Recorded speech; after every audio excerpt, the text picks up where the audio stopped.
আসুন হুজুরকে ঘৃণা করি। রাত 4টায় একটি সন্তান হলো। চলে গেলাম হুজুরের কাছে। হুজুর এলেন, কননো শীতের মধ্যে আজান দিলেন। তাই আসুন হুজুরকে ঘৃণা করি। শিশুকে মক্তবে পাঠালাম। হুজুর দোয়া দিয়ে জীবনের প্রথম শিক্ষা শুরু করলেন। তাই আসুন হুজুরকে ঘৃণা করি। 6 বছর থেকে কোরআন পড়া শেখালেন, নামাজ শেখালেন, আদব কায়দা শেখালেন। তাই আসুন হুজুরকে ঘৃণা করি। দিনে 5বার হুজুরের পিছনে নামাজ পড়ি। জুমার নামাজ, তারাবি নামাজ, ঈদের নামাজ হুজুরের পেছনে পড়ি। তাই আসুন হুজুরকে ঘৃণা করি। আমি তো অনেকেই লাট বাহাদুর হজে করব, নিয়ম কিছু জানি না, হুজুরের কাছে গেলাম। তাই আসুন হুজুরকে ঘৃণা করি। বিয়ে করব, সেখানে তো ডান্স বন্ধুরা বিয়ে পড়াতে জানলে না, হুজুরকে দিয়ে বিয়ে পড়লাম। তাই আসুন হুজুরকে ঘৃণা করি।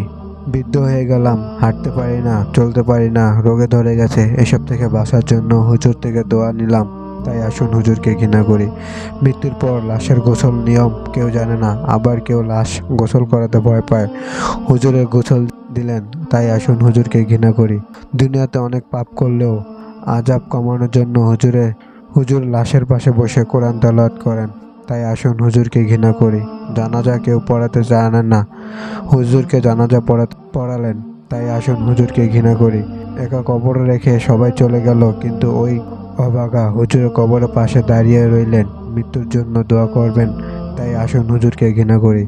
মানুষের জীবনের জন্য জন্ম থেকে মৃত্যু পর্যন্ত একজন হুজুরের ঋণ কেউ পরিশোধ করতে পারবেন না। কোরআন হাদিস বাণী অনুযায়ী সমাজে ইসলামের রাষ্ট্রীয় যদি কেউ নেতা থাকে, তিনি হলেন একজন ধর্মীয় আলেমের। যদি বাস্তবে তা মানছে না, আলেমরা হলেন নবীগণের উত্তরাধিকারী। হকপণ্ডিত আলেমদের সম্মান করুন, ভালোবাসুন। আপনি যদি এসব না পারেন, তাহলে অন্তত তাদের বিরুদ্ধে অপপ্রচার করবেন না। আলেমদের সম্মান করুন। আল্লাহ আমাদের সকল মুসলিম ভাইদের ও বোনদেরকে বোঝার তৌফিক দান করুন। আমিন।